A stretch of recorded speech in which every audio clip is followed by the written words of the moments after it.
ഹിയോൻ ശാല തന്നിൽ തീനാവെന്നത് പാവന സ്നേഹവുമാ ആഗതനാകണമേ. സഹനം നിറയും ധരയിൽ ധീരതയോടെ ചരിക്കാം. അഗ്നിയിൽ സ്നാനം നൽകാ കൃപ നീ ചൊരിയണമേ. സഹനം നിറയും ധരയിൽ ധീരതയോടെ ചരിക്കാം.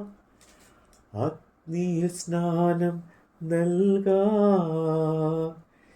കൃപ നീ ചൊരിയണമേ.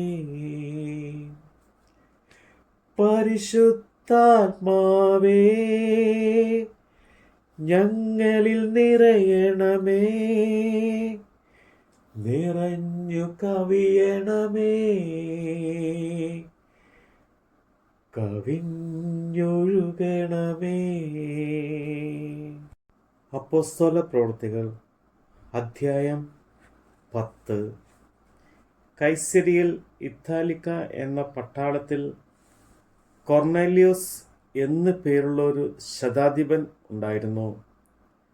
അവൻ ഭക്തനും തൻ്റെ സകല ഗൃഹത്തോടുകൂടെ ദൈവത്തെ ഭയപ്പെടുന്നതിനുമായി ജനത്തിന് വളരെ അധികം കൊടുത്തും എപ്പോഴും വളരെ ധർമ്മം കൊടുത്തും എപ്പോഴും ദൈവത്തോട് പ്രാർത്ഥിച്ചും പോന്നു. അവൻ പകൽ ഏകദേശം 9 മണി നേരത്ത് ഒരു ദർശനത്തിൽ ഒരു ദൈവദൂതൻ തൻ്റെ അടുക്കൽ അകത്ത് വരുന്നത് സ്പഷ്ടമായി കണ്ടു. കൊർന്നേലിയോസേ എന്ന് തന്നോട് പറയുന്നതും കേട്ടു. അവൻ അവനെ ഉറ്റുനോക്കി ഭയപരവശനായി, എന്താകുന്നു കർത്താവേ എന്ന് ചോദിച്ചു.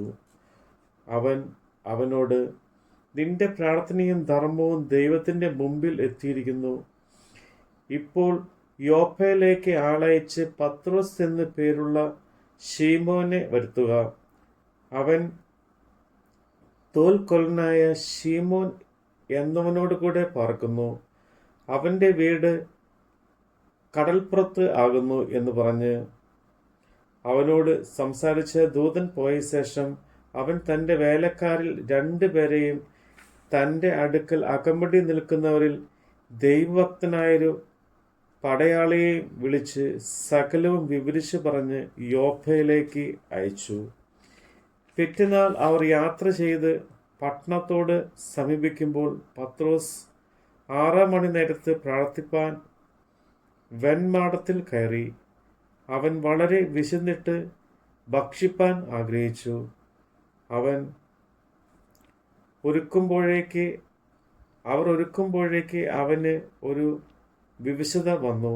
ആകാശം തുറന്നിരിക്കുന്നതും വലിയൊരു തൃപ്പട്ടി പോലെ 4 കോണും കെട്ടിയിട്ട് ഭൂമിയിലേക്ക് ഇറക്കി വിട്ടൊരു പാത്രം വരുന്നതും അവൻ കണ്ടു. അതിൽ ഭൂമിയിലെ സകലവിധ നാൽക്കാലിയും ഇഴജാതിയും ആകാശത്തിലെ പറവയും ഉണ്ടായിരുന്നു. പത്രോസേ, എഴുന്നേറ്റ് അറുത്ത് തിന്നുക എന്ന് ഒരു ശബ്ദം ഉണ്ടായി. അതിന് പത്രോസ്, ഒരിക്കലും പാടില്ല കർത്താവേ, മലിനമോ അശുദ്ധമോ ആയതൊന്നും ഞാൻ ഒരു നാളും തിന്നിട്ടില്ലല്ലോ. ആ ശബ്ദം 2-ാം പ്രാവശ്യം അവനോട്, ദൈവം ശുദ്ധീകരിച്ചത് നീ മലിനമെന്ന് വിചാരിക്കരുത് എന്ന് പറഞ്ഞു. ഇങ്ങനെ 3 പ്രാവശ്യം ഉണ്ടായി. ഉടനെ പാത്രം തിരികെ ആകാശത്തിലേക്ക് വലിച്ചെടുത്തു. ഈ കണ്ട ദർശനം എന്തായിരിക്കുമെന്ന് പത്രോസ് ഉള്ളിൽ ചഞ്ചലിച്ചു കൊണ്ടിരിക്കുമ്പോൾ കൊർന്നേലിയോസ് അയച്ച പുരുഷന്മാർ ശീമോന്റെ വീട് ചോദിച്ചുകൊണ്ട് പടിവാതിക്കൽ വന്നു. പത്രോസ് എന്ന് പേരുള്ള ഒരു ശീമോൻ ഇവിടെ പാർക്കുന്നുണ്ടോ എന്ന് വിളിച്ചു ചോദിച്ചു. പത്രോസ് ദർശനത്തെക്കുറിച്ച് ചിന്തിച്ചു കൊണ്ടിരിക്കുമ്പോൾ ആത്മാവ് അവനോട്, 3 പുരുഷന്മാർ നിന്നെ അന്വേഷിക്കുന്നു. നീ എഴുന്നേറ്റ് ഇറങ്ങി ചെല്ലുക. ഞാൻ അവരെ അയച്ചതായതുകൊണ്ട് ഒന്നും സംശയിക്കാതെ അവരോടുകൂടെ പോക എന്ന് പറഞ്ഞു. പത്രോസ് ആ പുരുഷന്മാരുടെ അടുക്ക് ഇറങ്ങിച്ചെന്ന്, നിങ്ങൾ അന്വേഷിക്കുന്നവൻ ഞാൻ തന്നെ. നിങ്ങൾ വന്ന സംഗതി എന്ത് എന്ന് ചോദിച്ചു.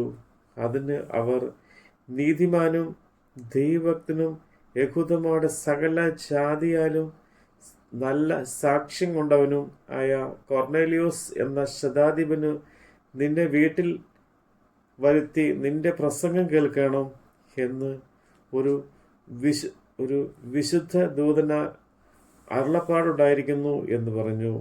അവൻ അവരെ കൈക്ക് പിടിച്ച് പാർപ്പിച്ചു. പിറ്റന്നാൾ എഴുന്നേറ്റ് അവരോടുകൂടെ പുറപ്പെട്ട് യോപ്പയിലെ സഹോദരന്മാർ ചിലരും അവനോടുകൂടെ പോയി. പിറ്റന്നാൾ കൈസരിയിലെത്തി അവിടെ കൊർന്നേലിയോസ് ചാർച്ചക്കാരെയും അടുത്ത സ്നേഹിതന്മാരെയും കൂടെ വരുത്തി അവർക്കായി കാത്തിരുന്നു. പത്രോസ് അകത്ത് കയറിയപ്പോൾ കൊർന്നേലിയോസ് എഴുന്നേറ്റ് അവൻ്റെ കാൽക്കൽ വീണ് നമസ്കരിച്ചു. പത്രോസ്, എഴുന്നേൽക്ക, ഞാനും ഒരു മനുഷ്യനത്രേ എന്ന് പറഞ്ഞു അവനെ എഴുന്നേൽപ്പിച്ചു. അവനോടുകൂടെ സംഭാഷിച്ചുകൊണ്ട് അകത്ത് ചെന്നു. അനേകർ വന്നു കൂടിയിരിക്കുന്നത് കണ്ട് അവനോട്, അന്യജാതിക്കാരൻ്റെ അടുക്കൽ ചെല്ലുന്നതും അവനുമായി പെരുമാറ്റം ചെയ്യുന്നതും യഹൂദന് നിഷിദ്ധം എന്ന് നിങ്ങൾ അറിയുന്നുവല്ലോ. എങ്കിലും ഒരു മനുഷ്യനെയും മലിനനോ അശുദ്ധനോ എന്ന് പറയരുത് എന്ന് ദൈവം എനിക്ക് കാണിച്ചു തന്നിരിക്കുന്നു. അതുകൊണ്ടാവുന്നു നിങ്ങൾ ആളയച്ചപ്പോൾ ഞാൻ എതിർ പറയാതെ വന്നത്. എന്നാൽ എന്നെ വിളിപ്പിച്ച സംഗതി എന്ത് എന്ന് അറിഞ്ഞാൽ കൊള്ളാം എന്ന് പറഞ്ഞു. അതിന് കൊർന്നേലിയോസ്, നാൾക്കുനാൾ ഈ നേരത്തും ഞാൻ വീട്ടിൽ 9 മണി നേരത്ത് പ്രാർത്ഥന കഴിച്ചുകൊണ്ടിരിക്കുമ്പോൾ ശുഭ്രവസ്ത്രം ധരിച്ചൊരു പുരുഷൻ എൻ്റെ മുമ്പിൽ നിന്ന്, കൊർന്നേലിയോസേ, ദൈവം നിന്റെ പ്രാർത്ഥന കേട്ടു, നിന്റെ ധർമ്മം ഓർത്തിരിക്കുന്നു. യോപ്പയിലേക്ക് ആളയച്ച് പത്രോസ് എന്ന് പേരുള്ള ശീമോനെ വിളിപ്പിക്കുക. അവൻ കടൽപ്പുറത്ത് തോൽക്കൊലനായ ശീമോന്റെ വീട്ടിൽ പാർക്കുന്നു എന്ന് പറഞ്ഞു. ക്ഷണത്തിൽ ഞാൻ നിന്റെ അടുക്കൽ ആളയച്ച് നീ വന്നത് ഉപകാരം. കർത്താവ് നിന്നോട് കൽപ്പിച്ചതൊക്കെയും കേൾപ്പാൻ ഞങ്ങൾ എല്ലാവരും ഇവിടെ ദൈവത്തിന് മുമ്പാകെ കാത്തിരിക്കുന്നു എന്ന് പറഞ്ഞു. അപ്പോൾ പത്രോസ് തുറന്നു പറഞ്ഞു തുടങ്ങിയത്, ദൈവത്തിന് മുഖപക്ഷമില്ല എന്നും ഏതു ജാതിയും അവനെ ഭയപ്പെട്ടു നീതി പ്രവർത്തിക്കുന്നവനെ അവൻ അംഗീകരിക്കുന്നു എന്ന് ഞാൻ ഇപ്പോൾ യഥാർത്ഥമായി ഗ്രഹിക്കുന്നു.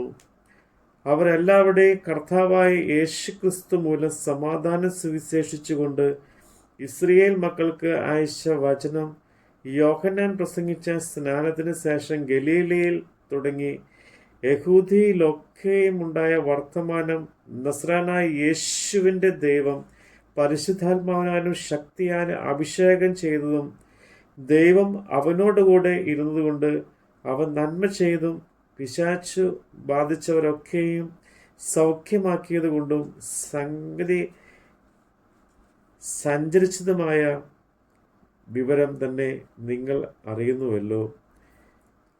യഹൂദ്യ ദേശത്തിനും യെരുശലേമിലും അവൻ ചെയ്ത സകലത്തിനും ഞങ്ങൾ സാക്ഷികളാവുന്നു.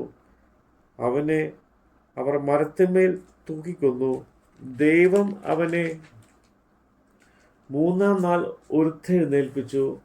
സകല ജനത്തിനുമല്ല, ദൈവം മുമ്പ് കൂട്ടി നിശ്ചയിച്ച സാക്ഷികളായി അവൻ മരിച്ചവരിൽ നിന്ന് ഉയർത്തെഴുന്നേറ്റ ശേഷം അവനോടുകൂടെ തിന്ന് കുടിച്ചവരായ ഞങ്ങൾക്ക് തന്നെ പ്രത്യക്ഷനായി തന്നു.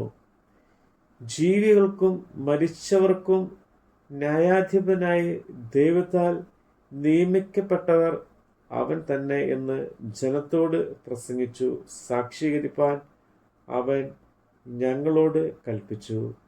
അവനിൽ വിശ്വസിക്കുന്ന ഏവനും അവന്റെ നാമം മൂലം പാപമോചനം ലഭിക്കുമെന്ന് സകല പ്രവാചകന്മാരും സാക്ഷ്യം പറയുന്നു. അവനിൽ വിശ്വസിക്കുന്ന ഏവനും അവന്റെ നാമം മൂലം പാപമോചനം ലഭിക്കും എന്ന് സകല പ്രവാചകന്മാരും സാക്ഷ്യം പറയുന്നു. ഈ വാക്കുകളെ പത്രോസ് പ്രസ്താവിക്കുമ്പോൾ തന്നെ വചനം കേട്ട എല്ലാവരുടെ മേലും പരിശുദ്ധാത്മാവ് വന്നു. അവർ അന്യഭാഷകൾ സംസാരിക്കുന്നതും ദൈവത്തെ മഹത്വീകരിക്കുന്നതും കേൾക്കിയാൽ പത്രോസിനോട് കൂടെ വന്ന പരിച്ഛേദനക്കാരായ വിശ്വാസികൾ പരിശുദ്ധാത്മാവ് എന്ന ദാനം ജാതികളുടെ മേൽ പകരുന്നതും കണ്ട് വിസ്മയിച്ചു. നമ്മെ പോലെ പരിശുദ്ധാത്മാവ് ലഭിച്ച ഇവരെ സ്നാനം കഴിപ്പിച്ചു. കൂടാതെ വണ്ണം വെള്ളം വിലക്കുവാൻ ആർക്ക് കഴിയും എന്ന് പറഞ്ഞു. പത്രോസ് അവരെ യേശുക്രിസ്തുവിന്റെ നാമത്തിൽ സ്നാനം കഴിപ്പിപ്പാൻ കൽപ്പിച്ചു. അവൻ ചില ദിവസം അവിടെ താമസിക്കണം എന്ന് അവർ അപേക്ഷിച്ചു. നമ്മുടെ കർത്താവിൻ്റെ വചനമാണ് നമ്മൾ കേട്ടത്. ജോർദാൻ നദിയിലന്ന് പറന്നിറങ്ങിയപ്പോ വരദാനങ്ങളുമാ ആഗതനാകണമേ. മാലിന്യങ്ങളകറ്റി അന്ധതയെല്ലാം നീക്കി വിശ്വാസത്തിലുറയ്ക്കാൻ കൃപ നീ ചൊരിയണമേ. മാലിന്യങ്ങളകറ്റി അന്ധതയെല്ലാം നീക്കി വിശ്വാസത്തിലുറയ്ക്കാൻ കൃപ നീ അരുളണമേ. പരിശുദ്ധാത്മാവേ ഞങ്ങളിൽ നിറയണമേ. നിറഞ്ഞു കവിയണമേ. കവിഞ്ഞൊഴുകണമേ.